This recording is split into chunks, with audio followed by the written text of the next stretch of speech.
I don't expect today to mobilize us. We're already mobilized. But rather, this, it seems to me, is an extraordinary moment, an opportunity to share our experiences, to toss out ideas, to get them knocked around a bit by friends and colleagues who have been on the front lines, to have an honest and candid, forthright conversation about how and why minor quarrels so quickly escalate into shootings, and how we might intervene, how we might consider violence a matter of public health, where those in the healthcare field might fit into this.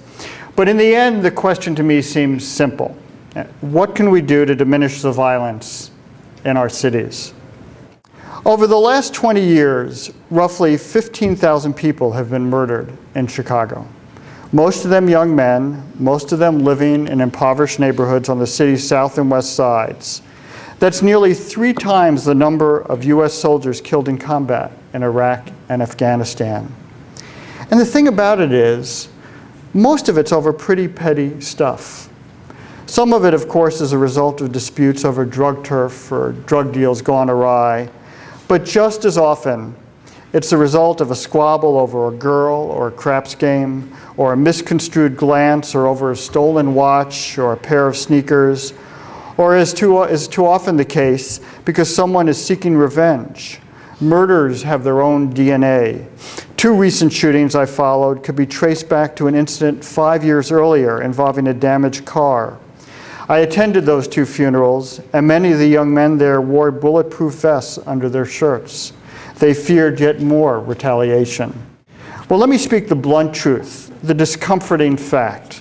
Most of these shootings are of African Americans and Latinos by African Americans and Latinos. This, I suppose, contributes to the utter isolation of this problem. Too many say it's not our concern. Too many turn their head and say it's not my brother or son or husband. I'm reminded of a Chicago Sun-Times headline from a few years ago, and it read, "Murder at a Good Address." And the story was about a dermatologist who was discovered not far from here, bound and brutally stabbed at his office on Michigan Avenue.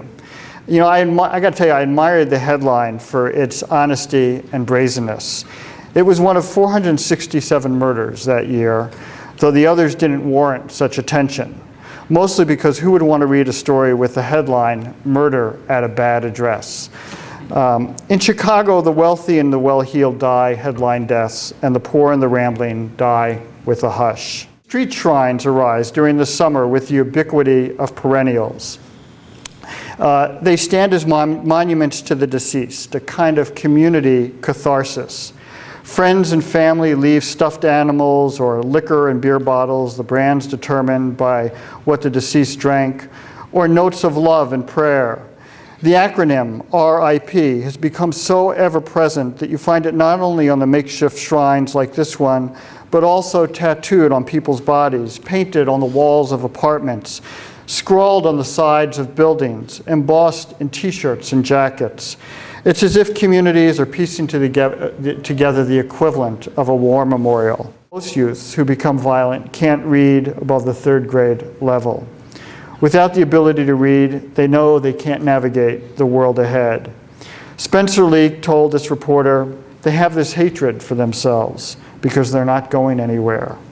And that hatred for themselves, as you might imagine, morphs into just plain anger.